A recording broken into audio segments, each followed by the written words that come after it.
Hello, hello, hello, hello, good people out there on the YouTubes, on the internets.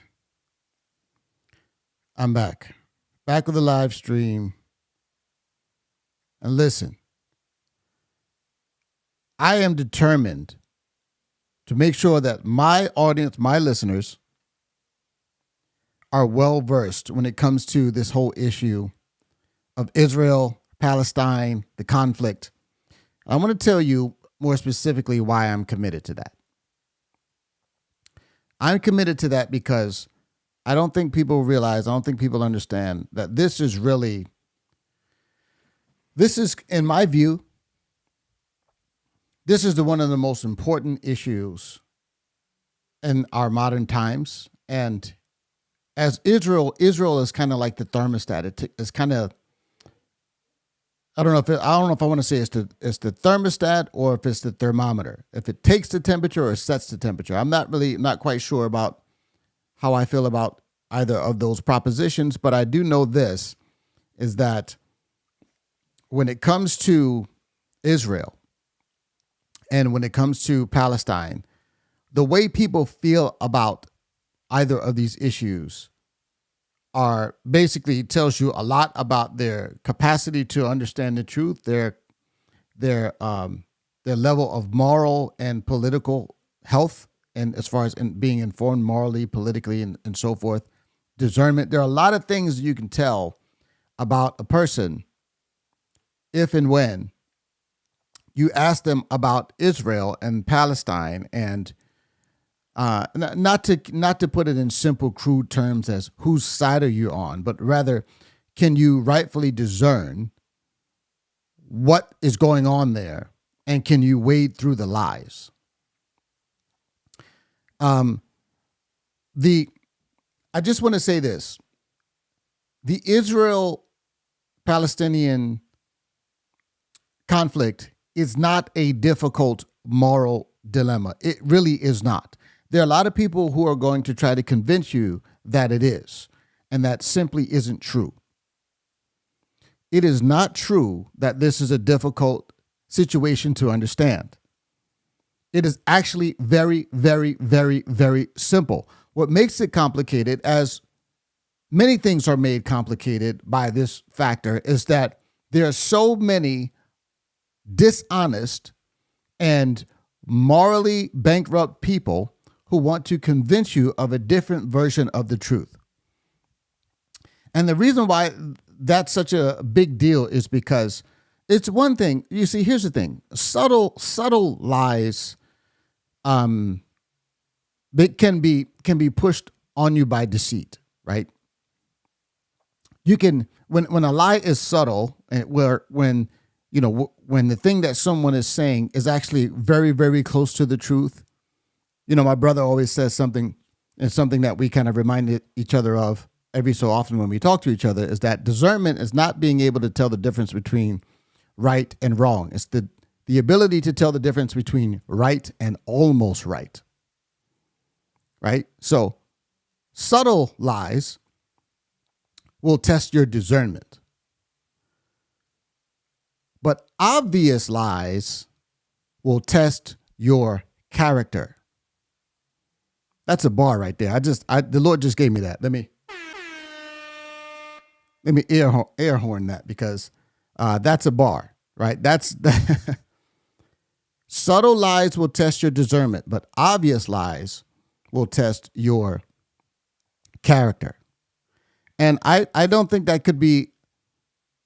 I don't think that could be more true, because the idea that Israel is some apartheid state, some colonialist, some evil empire, colonialist empire oppressing the people of Palestine is such an absurd and grotesque and obvious lie that if you believe it, there is probably, and I hate to say it, but it's true, you probably suffer from some sort of grotesque, and maybe I shouldn't use such dramatic language. You probably have some issues of the heart that you need to deal with, because this is not a difficult moral question. It just really is not. So again, Subtle lies will test your discernment. Obvious lies will test your character. And people who believe and love lies, unfortunately, they do not have the ability. They lack the ability, I think, in my view, to really understand this. So there's a couple of things that I want to say. I want to address, first of all, the colonialist claims, the claims of colonialism. Now, let's understand what colonialism is. Let's think of all the nations. You know, our great nation, the United States of America, was effectively started as kind of a colonial effort, or a colonial geographic extension of the British Empire, right? So basically we had people, they're basically people in a certain geographic area that are being ruled by people in another geographic area. And essentially the people are not sovereign over their own affairs. They are, generally speaking, when some sort of empire goes out and colonizes other areas of the world, they do so for one reason and one reason only, and that's to take advantage of the resources and to increase the scale of their general population, for taxes, for military might. And so basically it's a resource grab is what it is. And so therefore any sort of colonialist or imperial power is by its very nature expansionist in its scope and in its efforts. So it starts as a relatively small thing, and then it just grows. It grows outward. This would be an accurate description of the Ottoman Empire, of which Palestine was at some point. And by Palestine, what we mean is historic Israel. And the only reason why we even call it Palestine is because when Rome effectively took over Israel, they didn't want to call it Israel anymore. They basically renamed it so that it wouldn't be thought of in that way anymore. But in any case, that doesn't matter. The main point is that Palestine is historic Israel, right? There's only ever been one state, one sovereign, self-governing people to occupy the place we call Palestine, and that has been the Jewish people. Okay? That's a historical fact.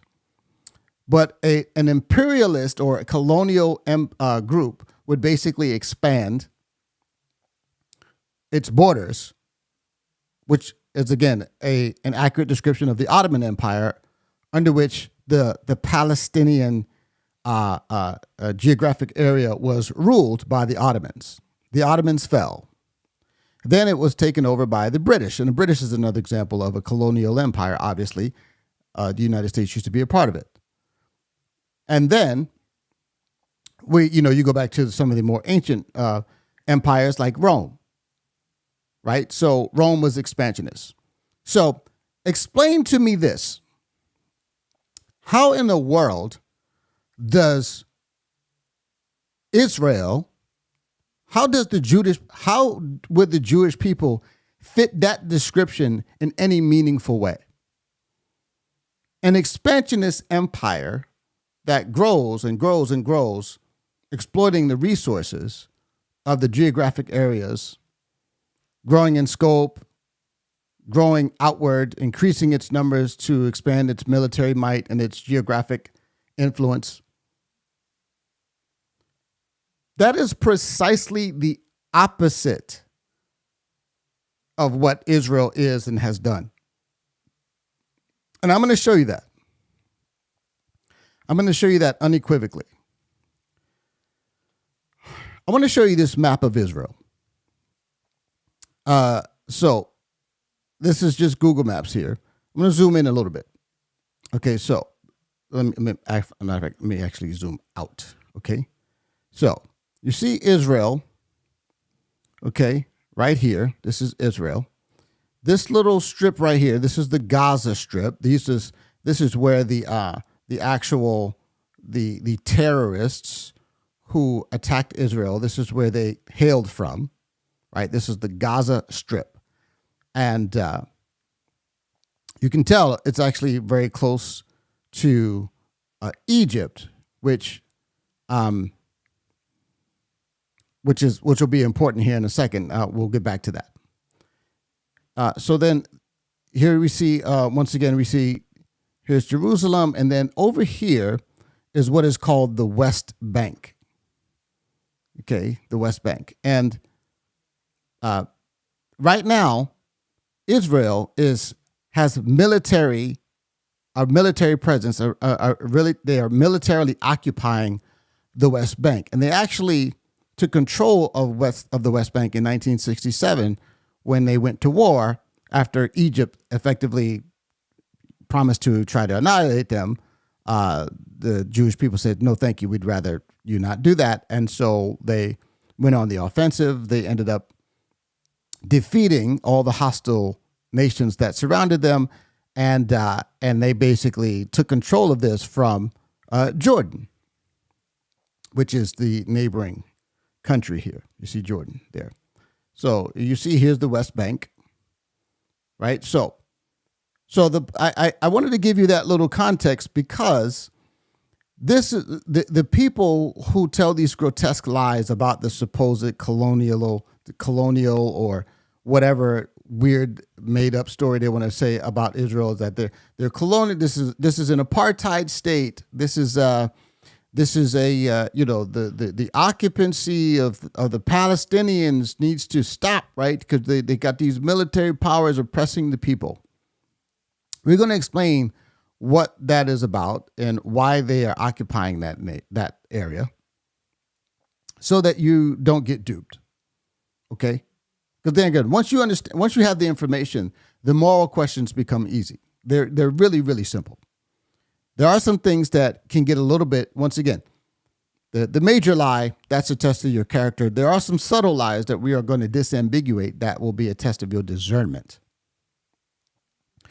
Now, so that's kind of the general idea. We have Gaza, which is basically and we'll see this in a moment. Gaza used to actually be occupied by some Jewish people. At this moment, there are no Jewish settlements. There are no Jewish people who live in Gaza, right? They completely evacuated Gaza and gave the people in the Gaza Strip, the Arabs, the so-called Palestinians, they gave them that land. And the West Bank is also a place where Palestinians are occupying, but there are there's a heavy military presence in the West Bank. There's a reason for that. We will discuss why. And also there are also checkpoints and essentially blockades going into and out of Gaza Strip, which also restricts a lot of things from a practical standpoint that also people tend to complain about. But also there's, again, a very important and strategic reason for why that is. Okay. So now that we got that set up, I wanted to give you just a couple of other things to think about. And then we're going to watch some videos that I think are absolutely essential and that are irrefutable with respect to clarifying all the moral issues with this Palestinian conflict. Okay. Now, let's go to let's go to the Bible. Okay. How many of you know the Bible is important? You might not believe in the Bible. There's some people who don't believe in the Bible, but I think in many ways, God is showing his sovereign hand, his awesome power, his foreknowledge, his omniscience through the nation of Israel. And even though Israel, in many ways, the people on an individual level are not particularly devout, there are obviously a lot of Orthodox Jews. And in my view, Israel has not acknowledged her Messiah, which is Jesus Christ. Most of the Jewish people have not acknowledged their Messiah, but that doesn't stop God from being who he is. God is faithful. God has promised that he would protect and he would stand by Israel. And that's exactly what he's doing. And he's demonstrated his providence in so many important ways through Israel. And I think that even if you're a skeptic or if you're a person whose faith is fledgling, if you understand the details of how God has sovereignly upheld Israel, you will marvel at how amazing Israel is, and God's provident hand, how he has guided and protected Israel.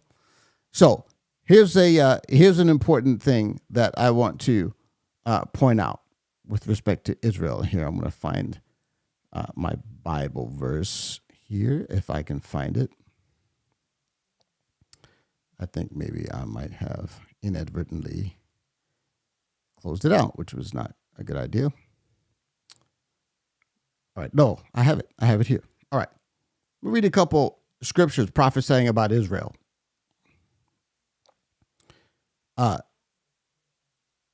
Listen to what this says here. This is in Amos. I'm just going to read a couple of these. I'm going to read this in particular because there are several things that are important here. This is Amos 9. Amos 9, 14 through 15. And let me just make sure that's good and centered on the screen there. It says, "Also, I will restore the captivity of my people Israel, and they will rebuild the ruined cities and live in them. They will also plant vineyards and drink their wine, and make gardens and eat their fruit. I will also plant them on their land. I will not again, and they will not again be rooted out from their land, which I have given them, says the Lord your God." Okay. There's so many things here that are incredible. First of all, Israel became officially a nation again in 1948 after having been essentially scattered and disbanded 2,000 years ago, approximately. You say, well, that's really interesting, right? You know what's really interesting about that? It's more than interesting. It's a once in a lifetime situation because no nation has ever been disbanded and come together and reformed after it has been disillusioned or dissolved. That's never happened. There are no examples that I can think of in human history. Israel's the only one that I am aware of. Okay? So when we read this and it says, "Also I will restore the captivity of my people Israel, and they will rebuild the ruined cities and live in them," right? Also says in Micah 2:12 says, "I will surely assemble all of you, Jacob. I will surely gather the remnant of Israel. I will put them together like sheep in the fold, like a flock in the midst of its pasture. They will be noisy with men." It says, "I will assemble you." You have to understand, this is what is called Zionism, which is what many basically anti-Semites and people who hate Israel. What has happened is that God is fulfilling his promise and his prophecy to Israel that although he allowed them to be scattered after Messiah was crucified and Israel consequently, unfortunately, rejected their Messiah, now he brought them back together, back to the land where he scattered them from, and he's making all of these promises about how they will be fruitful and they will plant vineyards and they will never be uprooted again. Think about how incredible this is. We talked about it, and I think we'll see some more allusions to it in a couple of videos that we will watch. But in 1948, when Israel became a nation again, all of the surrounding Arab nations attacked them, right? And if we can here, I'll show you this here because this is pretty incredible. If you think about the map of Israel and you look at where they are, this is just, I'm zoomed in here, so it's this little kind of long strip of land here, kind of goes up to here, right? That's Israel. Now let's zoom out and let's look at all of these nations, these Muslim Arab nations that are surrounding it. Jordan, Egypt, so Jordan to the east, Egypt to the west, Syria to the north, Iraq also to the east, Iran, Saudi Arabia to the south. All of these nations, even Turkey, which Turkey, which was basically the hub of the aforementioned Ottoman Empire, up here, a heavy Islamic influence. all of these huge nations. I mean, there's only about 9 million Jews or something like that, maybe less than that, I think, in Israel. And, I think, for example, Iran alone is a country of like, I think 90 million people or something like that. I mean, the way that all of these nations that are hostile towards Israel surround them, and there is nothing they can do, almost all of them with a seething hatred for Israel, and they can't get rid of them. How do you explain that except for the provident hand of God? It's incredible. Just like we read in the Old Testament, we would read how Israel would face these nations that were mightier and stronger and more in number than Israel, and they couldn't beat them.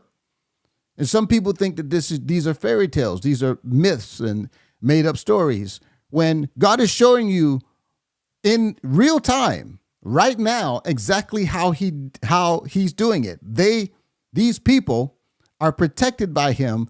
They are surrounded, this little, tiny little nation, surrounded by all these hostile nations who want them to be destroyed and disbanded, and they can't do it. So, round of applause. Sorry. Air horns, round of applause for the mighty hand of God doing what only God can do. I want to talk about one other thing, because I think it's important to understand why there's such a persistent, particularly Islamic pursuit and hatred of Israel. And this is also prophesied. I hate reaching out like this, typing. Okay. So this is in Genesis 16. It's very interesting that we understand that Israel is effectively Jacob, right? So there's there's Abraham, there's Isaac and Jacob. And so Jacob was named Israel. And so the namesake of the Jews, Israel, is Jacob, right? It comes from Jacob and God giving him the name Israel. But Israel, you should know, Jacob had a brother. His brother's name was Ishmael, right? And what's interesting about Ishmael is that he was basically the, I might be Abraham, Isaac and Ishmael. Sorry, Isaac and Ishmael. Ishmael's not Jacob's brother, but Isaac's brother, who was obviously the father of Jacob. Ishmael was the son of Hagar, which was Abraham's maidservant. And basically, Abraham and Sarah got a little impatient with God, and so they decided, God's not going to give Sarah, he's not going to give us a child like he promised, so let me just try this out with Hagar, right? And then they had Ishmael. But basically, God said, no, one from Sarah will be the heir. And so that's the end of that. But this Ishmael person is going to be important. So let me show you here what God said about Ishmael, because this is incredible. This to me should help you understand the power of God and the providence of God. So this is what God says about Ishmael, saying to Hagar. This is Genesis 16 and 11. It says, the angel of the Lord said to her, talking to Hagar, you and I are pregnant, and you will give birth to a son. You shall name him Ishmael, for the Lord has heard of your misery. Listen to this, verse 12. He will be a wild donkey of a man. His hand will be against everyone, and everyone's hand against him. And he will live in hostility toward all his brothers. Now, what you should know, if you didn't know this, is that Ishmael is the father of the Islamic nations. Much like Isaac and Jacob are the fathers of the forefathers of the Jews, Ishmael is the forefathers of the Islamic nations. They claim Ishmael. So this is not like this. There's no speculation here. This is just a fact. And look at what God says about him. He will be a wild donkey of a man, and his hand will be against everyone, and everyone's hand against him. And he will live in hostility toward all his brothers.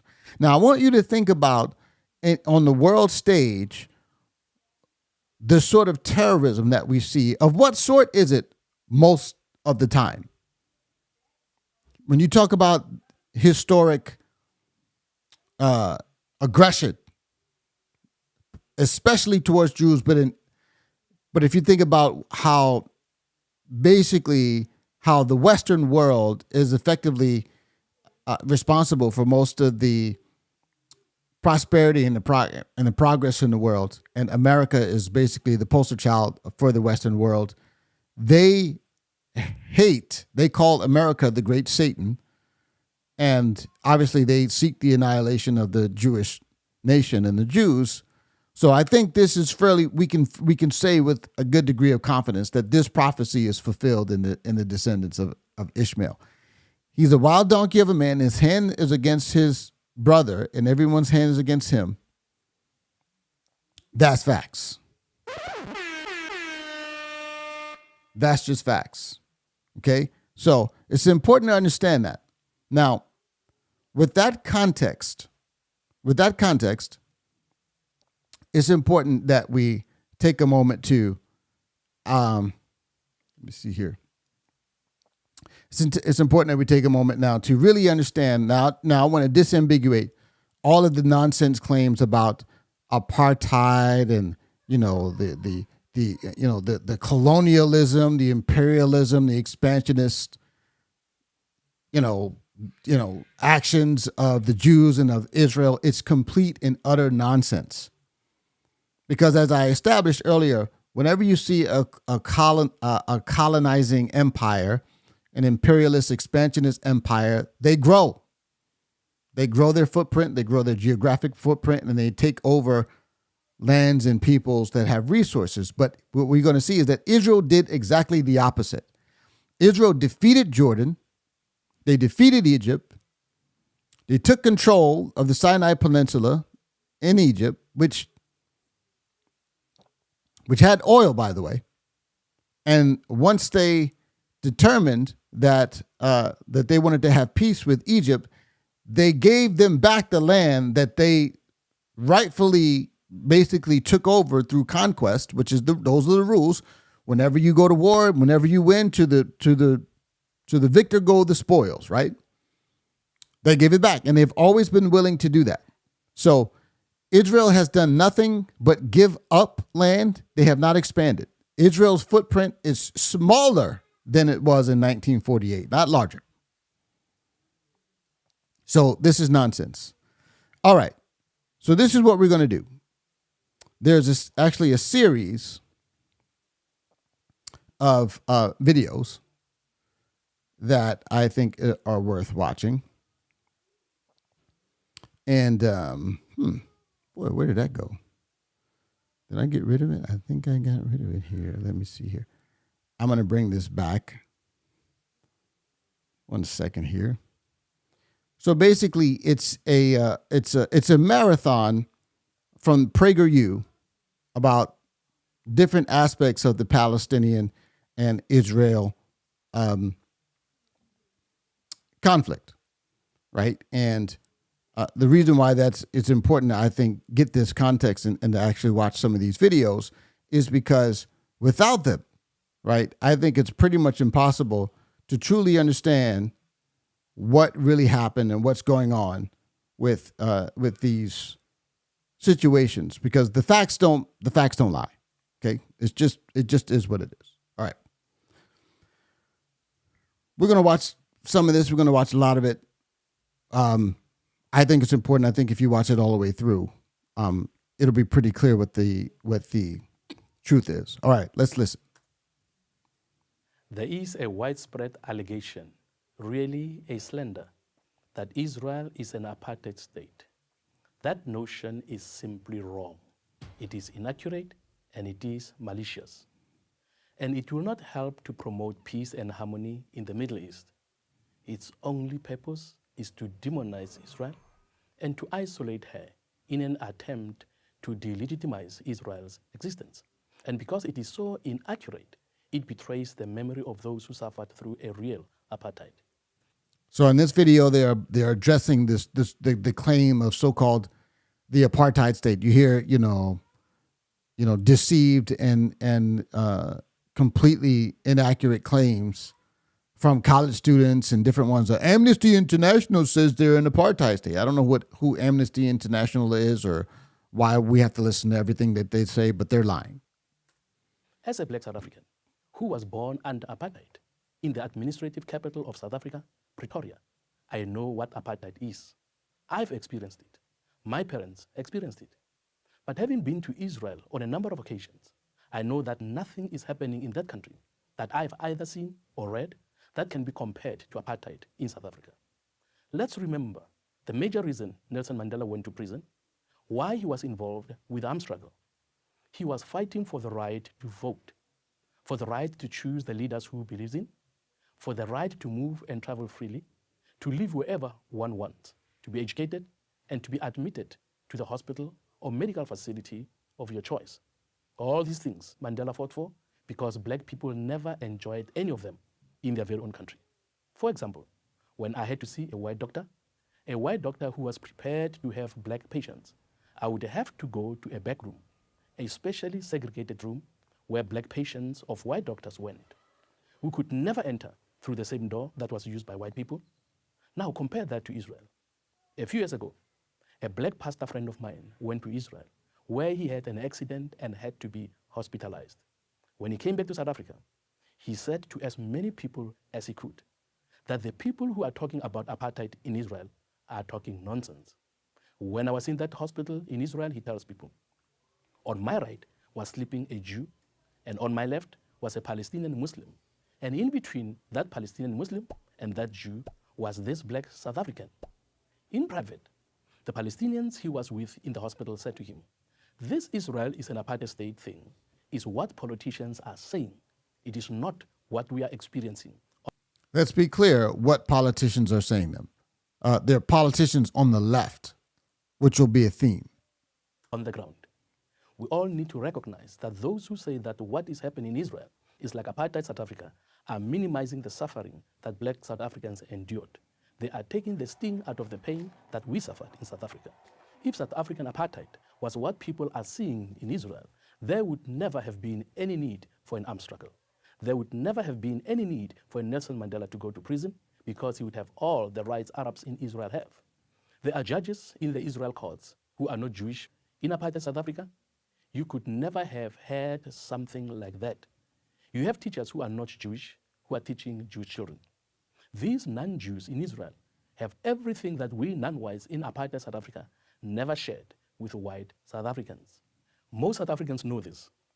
They know that to call Israel an apartheid state is false, that what we suffered in South Africa is not being suffered by anybody in Israel. But to those South Africans who believe these falsehoods about Israel, we say, go to Israel, go and see for yourself.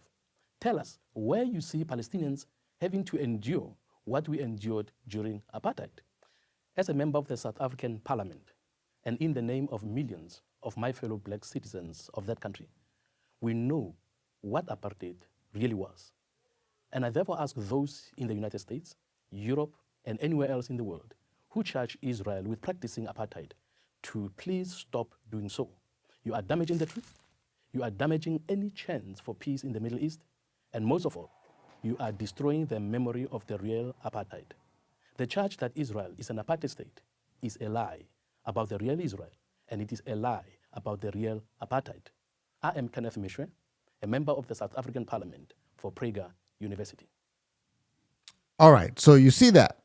Now, what's important to know about that is this. This claim of Israel as an apartheid state is just a smear and a slander of the Jewish people. And primarily they do that because they want to prop up the so-called Palestinian population there as being an oppressed group, right?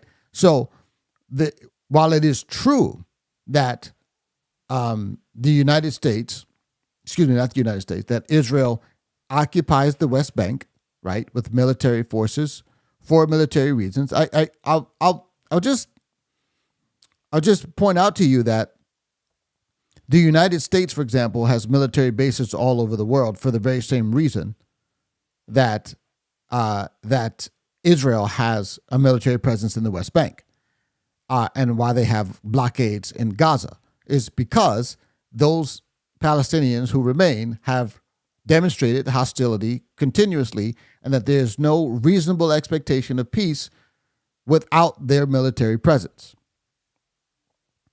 So the fact that there are Palestinians that that face some challenges, every attempt of a two-state solution where the people could govern themselves have been rejected by the Palestinians.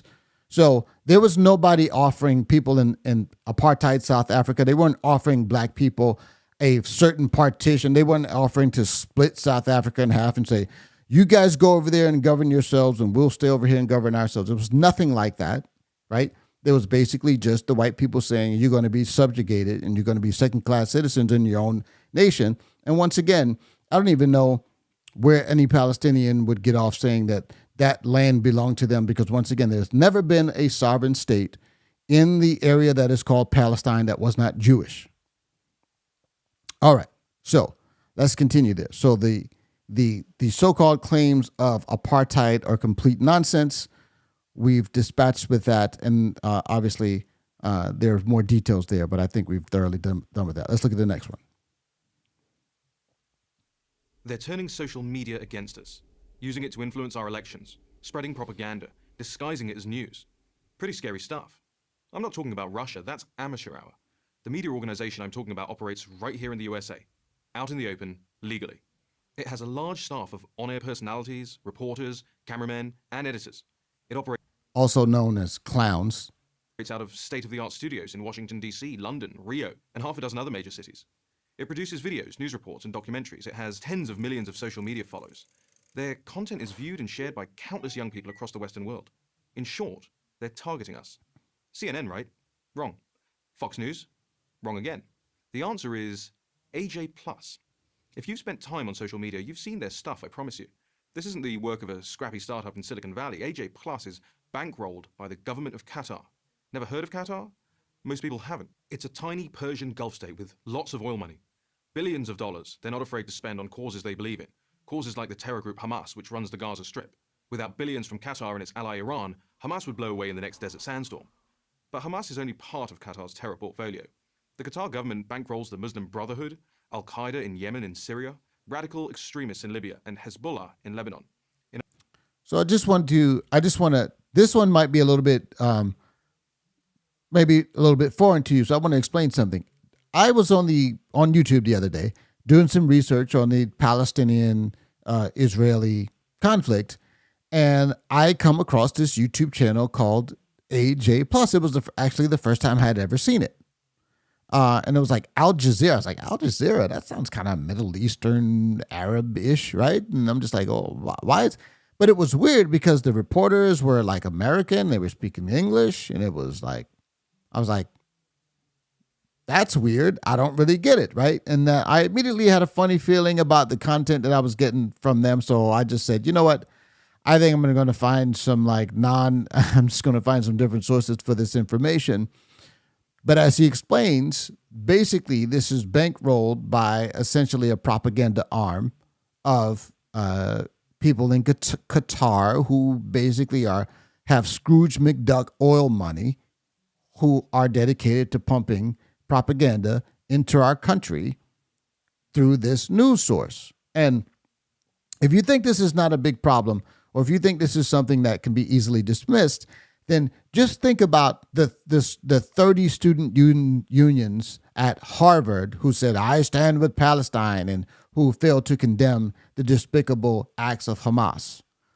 And think about all the college students and all the different people who have the diseased brainworms of thinking in terms of the sort of propaganda that you would readily see or ingest on Al Jazeera Plus, right? AJ Plus. All right, so let's listen further. In other words, a rogues gallery of murderous Islamist terror groups. Qatar's propaganda arm is the Arab news service Al Jazeera, which it owns lock, stock, and America-hating, Israel-hating barrels. Al Jazeera made a splashy attempt to break into the US media market in 2013. They bought a cable franchise for $400 million from former Vice President Al Gore. Now, that's a little odd. Al Gore selling a cable franchise for $400 million. That's, you know.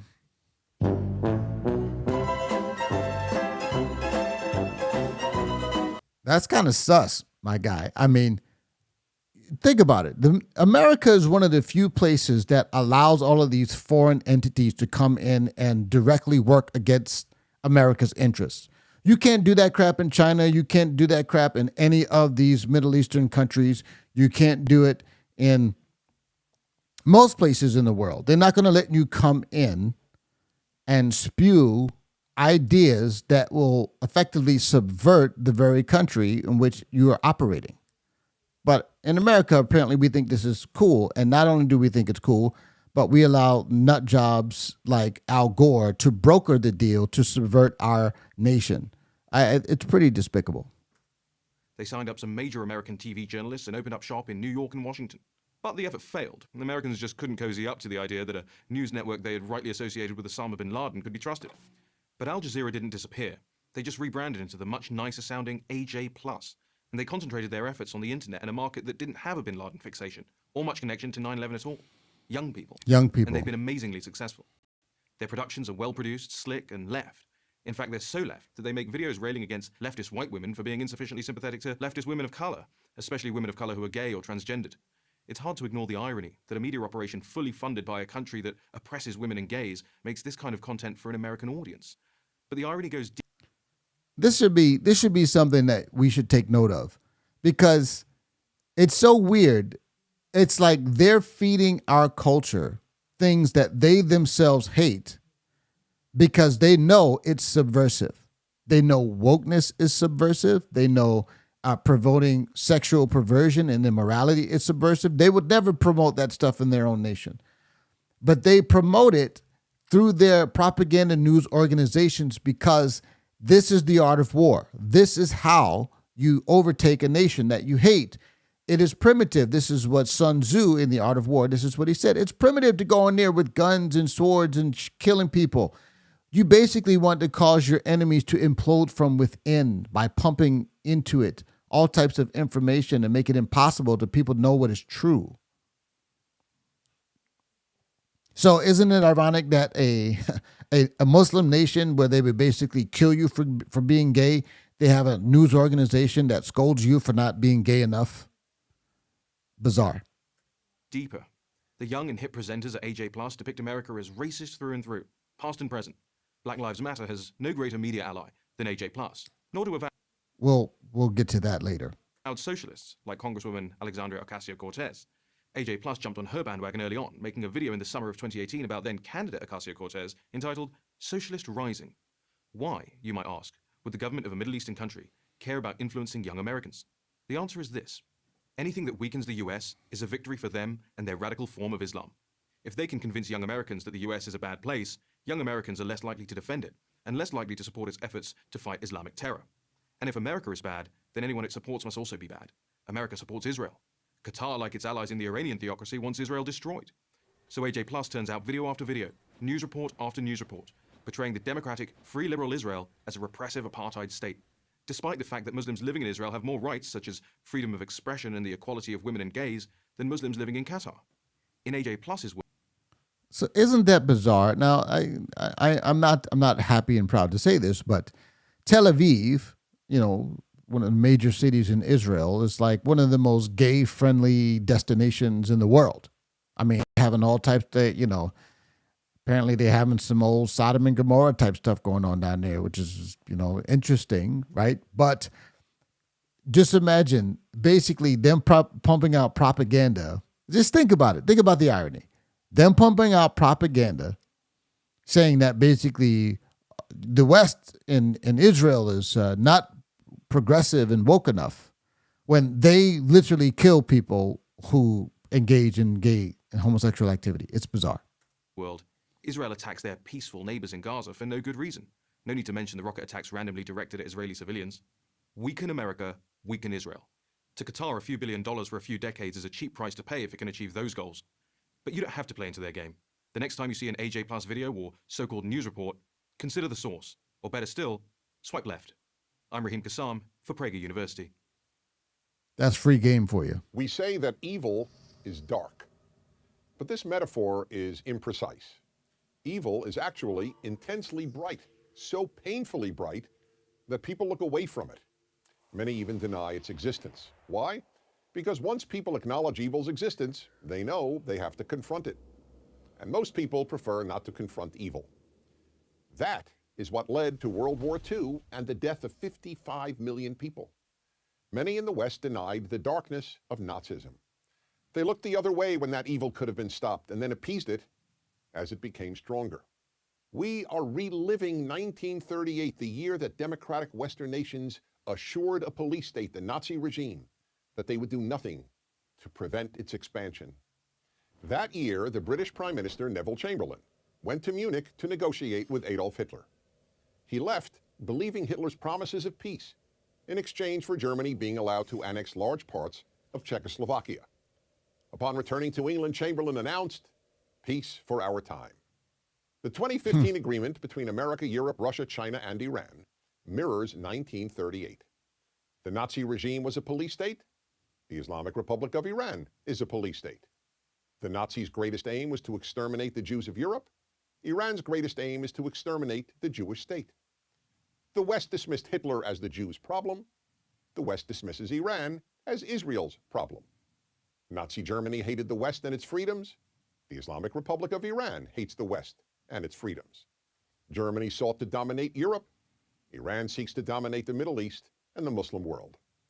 And just as Britain and France appeased Nazi Germany, the same two countries, along with the United States, have chosen to appease Iran. In fact, there's considerably less defense for the Iran agreement, which awards Iran $150 billion in currently frozen assets and the right to keep its nuclear program, than there was for the Munich Agreement. Prior to 1938, Hitler had not publicly proclaimed his aim to annihilate Europe's Jews. Yet Iran has been proclaiming its intention to annihilate the Jewish state for decades. There were no massive death to America demonstrations in Germany, as there regularly are in Iran. In 1938, Germany had not been responsible for terror around the world, as Iran is now. Nor was Germany responsible for the death of more than 1,000 Americans, as Iran has been in Iraq, Afghanistan, and Lebanon. So let's just think about this for a moment, because I know that this attack, this Hamas attack, comes on the heels of a $6 billion release or unfreezing of assets to Iran. And it's hard for me to understand. Now, notice this reference happened in 2015. Guess who was the president at that time? Let's see here. Who was it? Was it the Orange Man? No, it was not the Orange Man. Who was it? The guy, Donald Trump, he's never going to be president. Oh, it was that guy. Yeah, Obama. So you got Obama doing deals with Iran. Curious. Then now you got Joe Biden releasing billions of dollars of assets to Iran when we know for a fact that they are a terrorist producing hub. They fund terrorism. They promote terrorism. They promote the death of the West and the death of Israel, and we're just giving them money. This is why elections matter. The Neville Chamberlains of 2015 defend the agreement with Iran on two grounds: that the only alternative is war, and that this agreement has the capacity to bring Iran into the, quote, community of nations. The war argument is a falsehood for three reasons. First, the alternative to this agreement was continuing and tightening the sanctions that were weakening the Iranian regime and greatly diminishing its ability to fund terror groups around the world. Second, because the agreement so strengthens Iran, it makes war far more likely. When evil expansionist regimes get richer, they don't spend their wealth on building new hospitals. They expand. I want to make sure we understand the implications of what he's saying, because this will come back around when we start talking more about Gaza and the absurd claims that Israel is committing atrocities by cutting off their food and water and electricity and all that stuff. It's really interesting because what you're going to find is that there are actually billions of dollars every year of aid that go to the Gaza Strip and the Palestinian peoples there. And they don't take that money and improve their water supply. They don't take that money and build hospitals. They don't take that money to improve their infrastructure. They take the money and they build underground tunnels so that they can engage in jihad. That's what they do.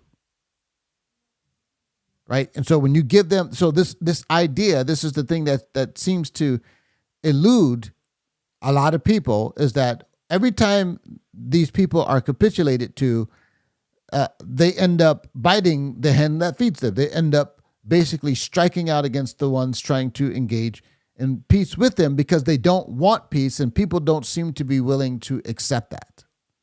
All right. Third, Iran has been at war with America for decades. And whoever believes that the agreement will bring Iran into the, quote, community of nations betrays a breathtaking ignorance of the Iranian regime. The Iranian regime is composed of religious fanatics who are morally indistinguishable from ISIS, Al-Qaeda, Boko Haram, and all the other mass-murdering Islamist movements. Facts. The Iranian regime has executed more people than any country except China and killed more than 6,000 Iranians just for being homosexual. A woman in Iran is not allowed to leave the country without the permission of her husband. The Iranian regime repeatedly calls for the extermination of Israel. No other country in the world is committed to annihilating another country. Iran is already the world's greatest funder of terror organizations. Imagine what it will do with another $150 billion. Imagine what it will do with the removal of the current weapons and missile embargo. Well, I think we saw in part what they would do with another $6 billion at least that was released a couple of weeks ago before these attacks. Imagine what it will do with its intact nuclear infrastructure. This deal allows all three. Very few people have a chance to do something about the greatest evil of their time. When it votes on this agreement, the American Congress has that chance. I'm Dennis Prager. All right, let's keep moving. Why are so many people with so many different perspectives, from the Prime Minister of Israel to the King of Saudi Arabia, so worried that Iran might build a deliverable nuclear weapon? Or, to put it even more simply, why do we have to stop Iran from getting the bomb? The reason is painfully obvious. They might actually use it. France has nuclear weapons. So does the United Kingdom. But nobody worries that they will use them. It's not nuclear weapons that are the problem. It's who has them and what they might do with them. We do not worship Iran, we worship Allah, said Iranian leader Ayatollah Khomeini in 1980. I say, let this land burn. I say, let this land go up in smoke, provided Islam remains triumphant in the rest of the world. A militant nation that does not fear its own destruction is a sure threat to its enemies. And that threat is taken to a whole new level if the militant nation arms itself with nuclear weapons. Who are the enemies of the Islamic Republic of Iran? There are three. The first enemy of Iran is the United States of America. A common slogan chanted by Iranians at public rallies is "Death to America." But it's not just a slogan. Iran has been committing actual acts of war against what it calls the Great Satan for over 3 decades. There was Iran's seizure of the US Embassy in Tehran in 1979, the 1983 bombing of the Marine barracks in Beirut that killed 241 American servicemen, and the 1996 Khobar Towers bombing in Saudi Arabia that killed another 19 Americans. Not to mention the war in Iraq, during which Iran did little to disguise the fact that it supplied anti-American militias with sophisticated, armor-piercing munitions responsible for the maiming and death of hundreds of US soldiers. A nuclear Iran could greatly expand its efforts to harm American interests, secure in the knowledge that its possession of nuclear weapons would make any military retaliation extremely unlikely. And over time, and not much time, a nuclear Iran could develop the sort of intercontinental ballistic missiles that would bring American and European cities within range of its weapons. A second enemy of Iran, which is a Shiite Muslim nation, are the Sunni Muslim nations of the Middle East. All right, so we got more information on Iran, right? Or Iran, however you want to say it. And so it's important to recognize why Iran is important because, once again, they have actually taken credit for it. This last attack by Hamas, it was a very sophisticated attack. There was not like some guys with slings and rocks, throwing projectiles over the wall.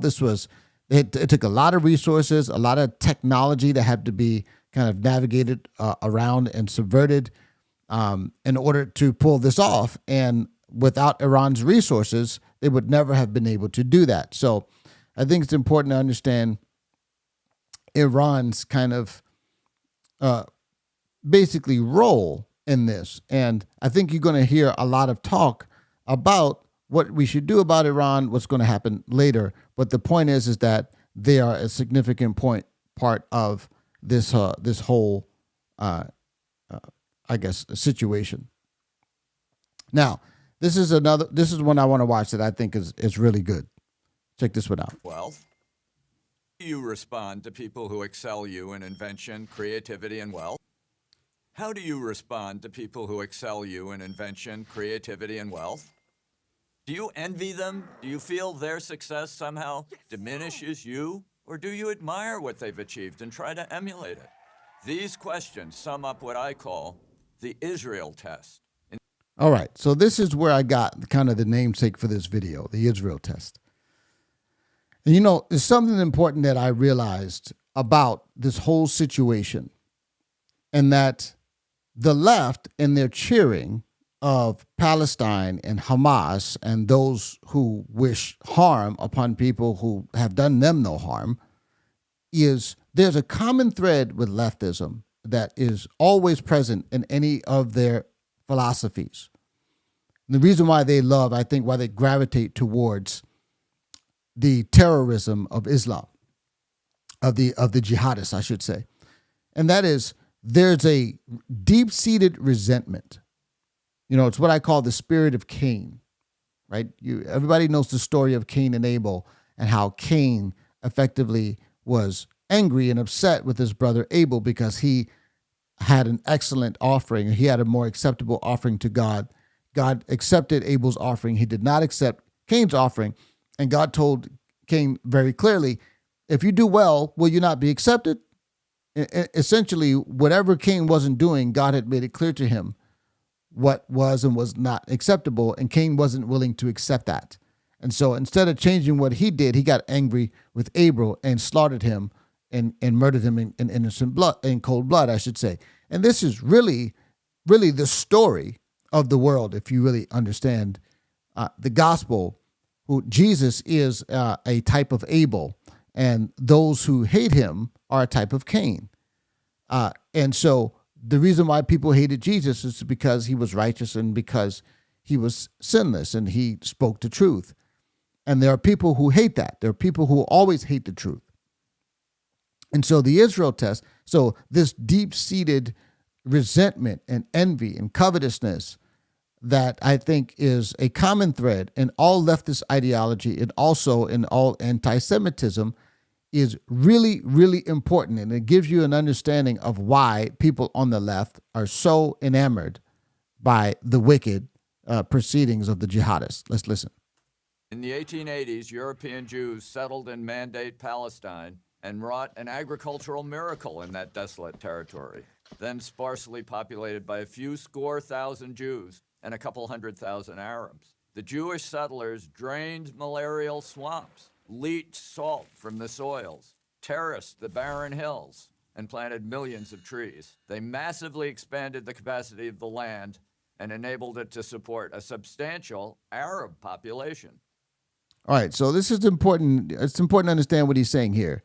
Basically, when the Zionist movements began, most of Palestine was inhabited by Arabs. So the Jews were the minority, but they brought such technological advancements and productivity that they allowed for Israel to support a significantly greater number of people, most of whom were Arab, right? Non-Jewish. And this is an important thing because as as the Jews have moved back into Israel and have inhabited the land and have populated it, they have made the land fruitful and they become increasingly more prosperous and technologically advanced and all of those things.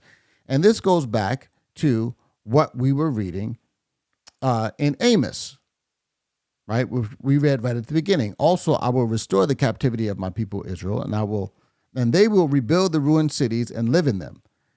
They will also plant vineyards and drink their wine, and make gardens and eat their fruit. So we're going to see the agricultural advancements basically pioneered by the Jews are almost miraculous, right? And this is exactly what God said they would do.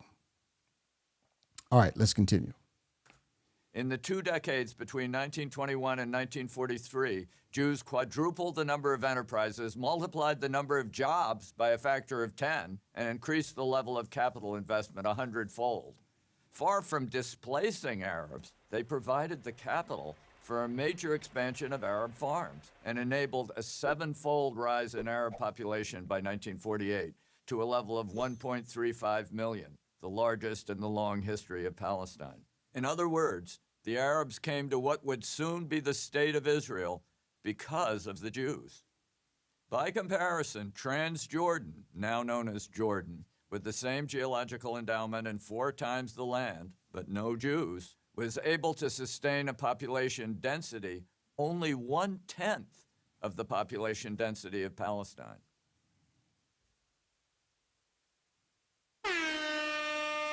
Just think about that.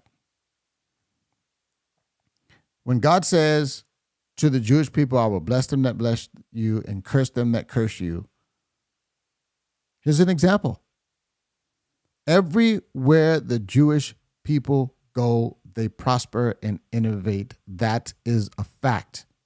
And that's part of the reason why they are always, always, always hated. It's demonic. Let's continue. Crucial to Israel's accomplishments were world-leading technological advances in the recovery of water through desalination, drip irrigation, and sewage recycling. Over the past 50 years, Israel has increased its population 10-fold, its agricultural production 16-fold, and its industrial production 50-fold, while actually reducing net water consumption by 10% since 1948.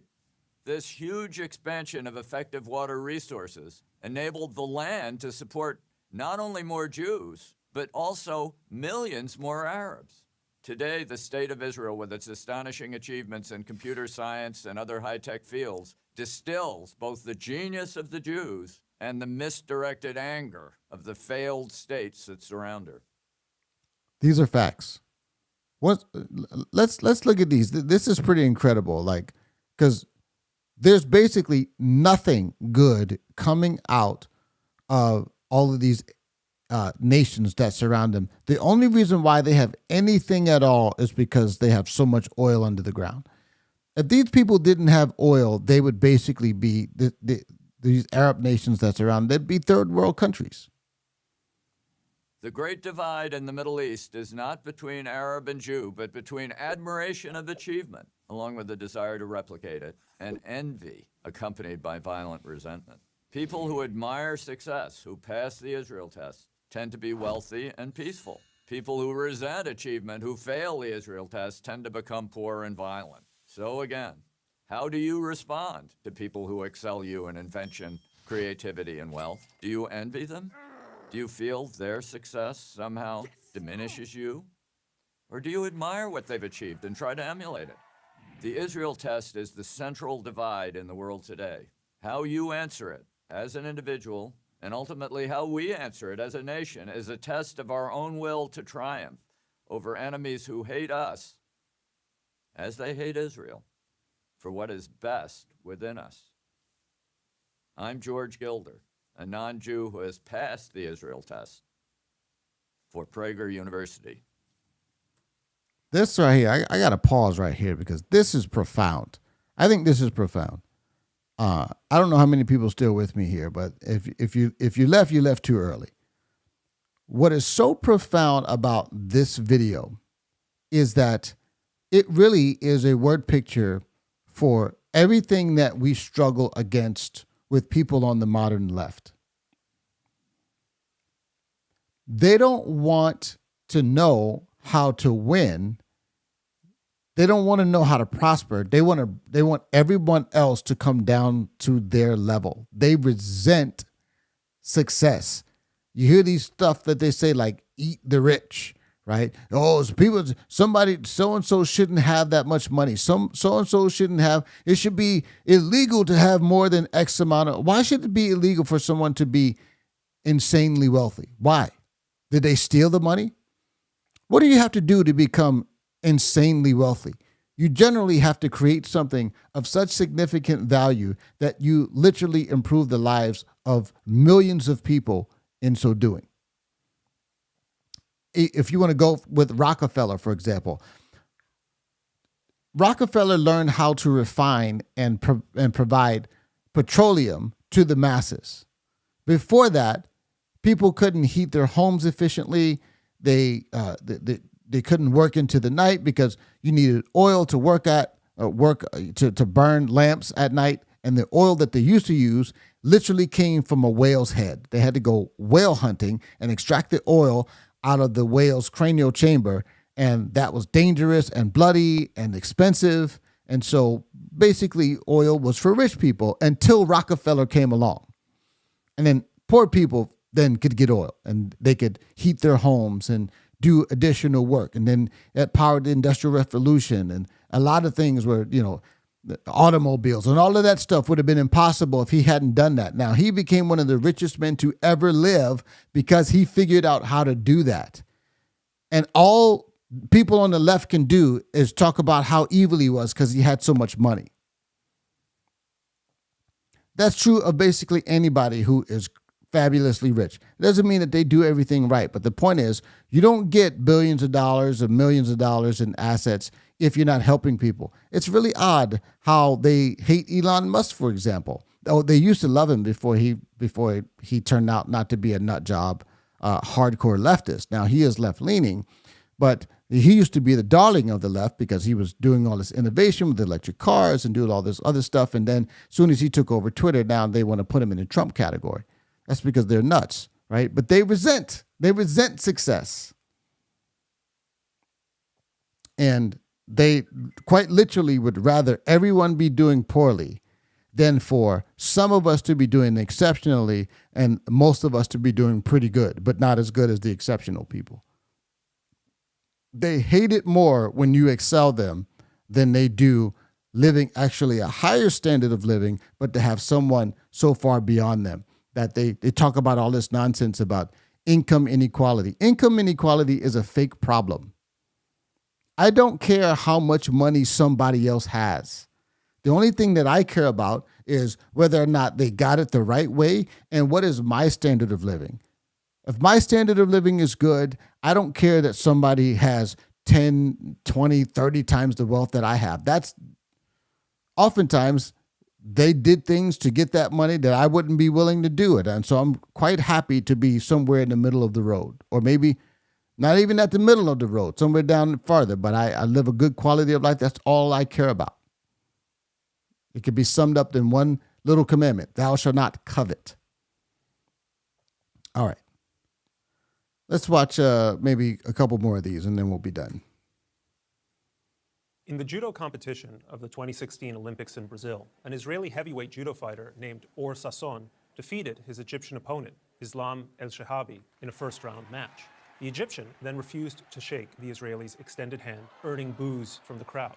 If you want the short answer for why the Arab world is sliding into the abyss, look no further than this little incident. It illustrates how hatred of Israel and Jews corrupts every element of Arab society. You won't find this explanation for the Arab world's decline among journalists and academics. They reflexively blame the usual suspects: the legacy of colonialism, unemployed youth, the Sunni-Shia sectarian divide, and every other politically correct excuse they can think of. For them, hatred of Israel is treated like sand in Arabia, just part of the landscape. Yet the fact remains that over the past 70 years, the Arab world expelled virtually all of its Jews, some 900,000 people, while holding on to its hatred of them. Over time, the result proved fatal. A combination of lost human capital, expensive wars against Israel, and an intellectual life perverted by conspiracy theories and a perpetual search for scapegoats. Think about how diseased your mind has to be when you think the Jews are the cause for all your problems and they don't even live among you. It's quite incredible. The Arab world's problems are a problem of an Arab mindset, and the name of that problem is anti-Semitism. As a historical phenomenon, this is not unique. Historian Paul Johnson has noted that wherever anti-Semitism took hold, social and political decline almost inevitably followed. Just a few examples. Spain expelled its Jews in 1492. The effect, Johnson noted, was to deprive Spain and its colonies of a class already notable for the astute handling of finance. In Tsarist Russia, the adoption of numerous anti-Semitic laws ultimately weakened and corrupted the entire Russian government. These laws also led to mass Jewish emigration, resulting in a breathtaking loss of intellectual and human capital. Germany might well have won the race for an atomic bomb if Hitler hadn't sent Jewish scientists like Albert Einstein and Edward Teller into exile in the Think about that. Germany had all the Jewish scientists, and then they basically tried to kill them all and expelled them. And so they're fleeing to other places in the West, caused Germany to lose the nuclear arms race. And that's the reason why we're probably not all dead. Quite incredible, right? But like the Bible says, I will bless them that bless you. I will curse them that curse you. When everyone who is expelled and pushed out the Jews because of their hatred, their contrived, grievances against them, and their just straight envy and jealousy, those societies have fared far worse. U.S. These patterns were replicated in the Arab world. Contrary to myth, the cause was not the creation of the State of Israel in 1948. There were bloody anti-Jewish pogroms in Palestine in 1929, Iraq in 1941, and Libya in 1945. Nor is it accurate to blame Israel for fueling anti-Semitism by refusing to trade land for peace. Among Egyptians, hatred of Israel barely abated after Prime Minister Menachem Begin returned the entire Sinai Peninsula to Egypt. And among Palestinians, anti-Semitism, Prime Minister Menachem Begin returned the entire Sinai Peninsula to Egypt. So I mentioned that earlier, but I want to just note it here that they mentioned that. Basically, in 1967, when they went to war against Egypt after the Prime Minister of Egypt, they vowed to annihilate Israel. They went to war. They captured the Sinai Peninsula, which had oil, by the way. And then they ended up returning it. And what did it give them? Did it get them peace? Did the people fall back and chill? Absolutely not. So once again, we see that stuff doesn't work. And among Palestinians, anti-Semitism became markedly worse during the years of the Oslo peace process. Johnson called anti-Semitism a highly infectious disease capable of overwhelming intellectuals and simpletons alike. Its potency, he noted, lies in transforming a personal and instinctive irrationalism into a political and systematic one. For the Jew hater, every crime has the same culprit and every problem has the same solution. Anti-Semitism makes the world seem simple. In doing so, it condemns the anti-Semite to a permanent darkness. Today, there is no great university in the Arab world, no serious scientific research, stunted literary culture. In 2015, the U.S. Patent Office reported 3,804 patents from Israel as compared with 30 from Egypt, the largest Arab country. Hatred of Israel and Jews has also deprived the Arab world of both the resources and the example of its neighbor. Israel quietly supplies water to Jordan, helping to ease the burden of Syrian refugees, and quietly provides surveillance and reconnaissance capabilities to Egypt to fight ISIS in the Sinai. But this is largely unknown among Arabs, for whom the only permissible image of Israel is an Israeli soldier in riot gear abusing a Palestinian. Successful nations make a point of trying to learn from their neighbors. The Arab world has been taught over generations only to hate theirs. Can you imagine?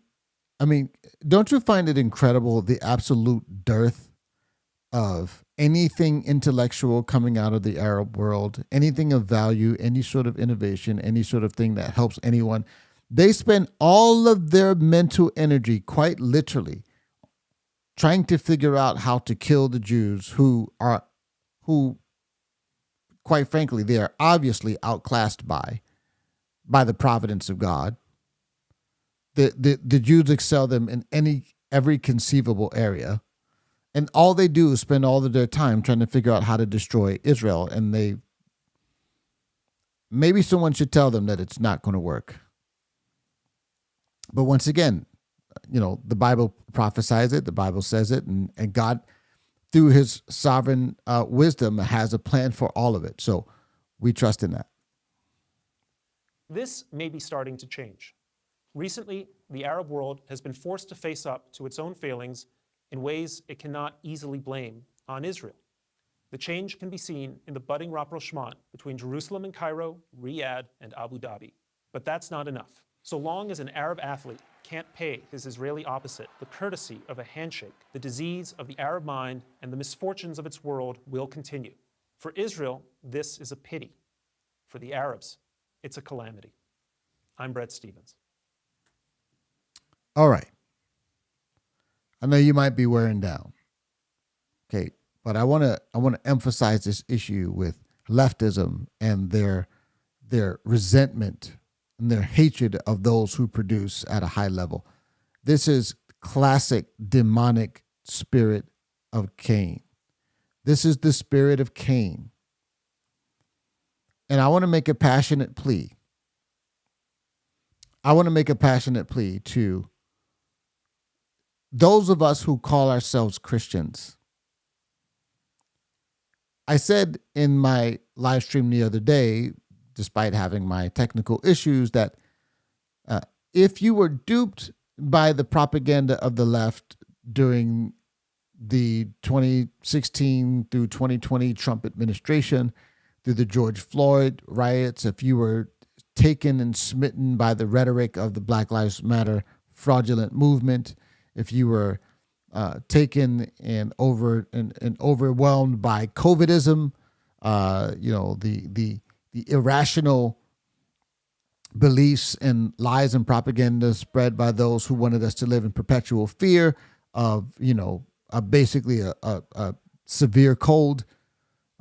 If you couldn't go out of the house for months after it was even declared that you could take your mask off, if you couldn't find it within yourself to take your mask off because you were so completely, I don't want to use a pejorative term of brainwashed, but basically your mind was basically programmed to think that COVID was, just this terrible plague that was going to kill everyone. I'm offering an olive branch. I'm saying, hey, all that stuff, we get it. We were telling you the opposite. You didn't buy it. Hey, olive branch. We get it. Sometimes people are taken. But my friend, this latest situation, this attack on Israel, and how the left is supporting this garbage, there's no more excuses for you, friend. There are no more excuses. The mask is all the way off. They don't even bother with the mask. They don't even put it on. Eventually, the enemy just says, this is who I am. He's already convinced you that good is bad and bad is good, that evil is morally praiseworthy, and that wickedness should be celebrated. Once he's convinced you of that, he doesn't need to put the mask on anymore. And we're at that place. We're at that place where there's no more mask. Even they're not even attempting to wear it because they don't need it. And my point is, you have to have some discernment. I said at the beginning of this program, I said, discernment, subtle lies are a test of your discernment. Obvious lies are a test of your character. If you can't bring yourself to acknowledge that what the left has been doing, they've had us on a one-way trip to hell.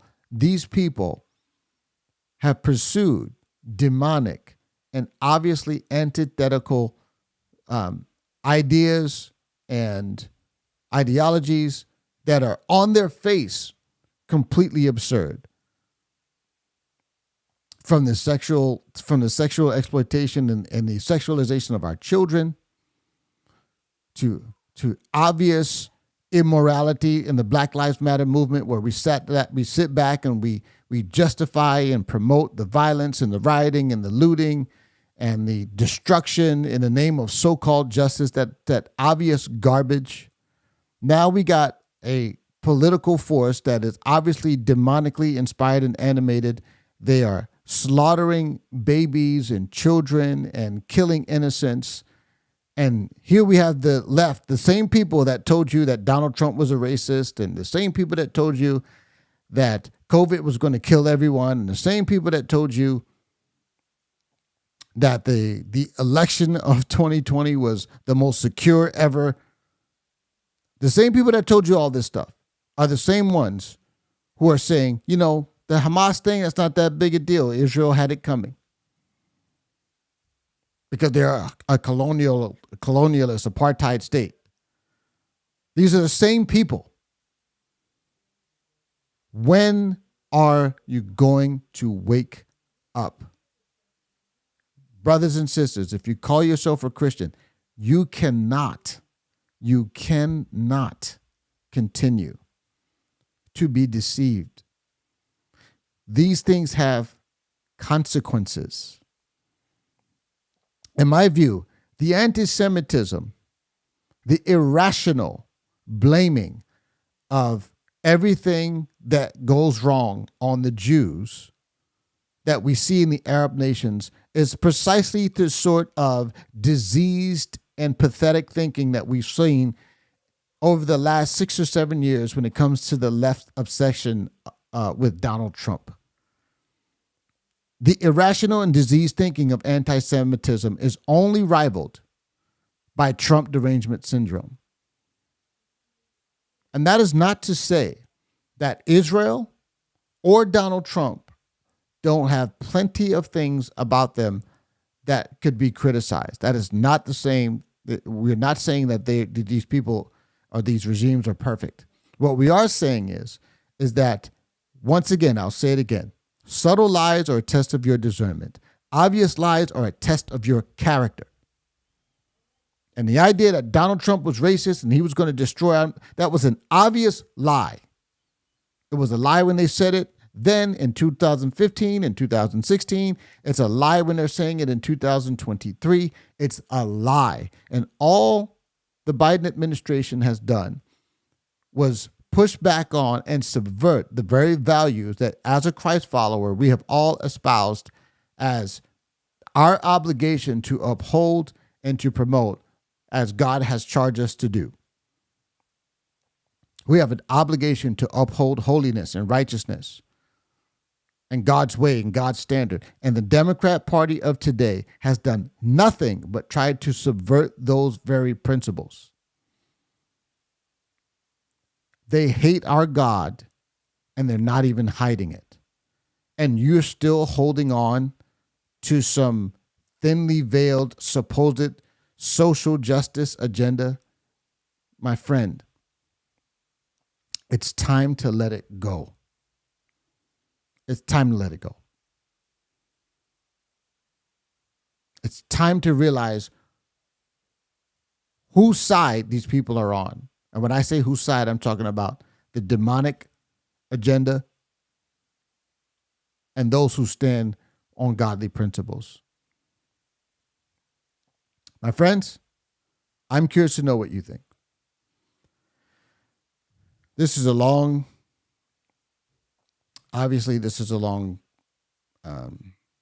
live stream. Well, it's not super long. It's only been going for about an hour and a half.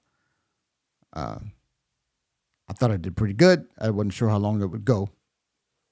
But friends, I'm pleading with you. I'm begging for most of you. What we need is discernment and character. Discernment to dispel the subtle lies and character to resist the obvious ones.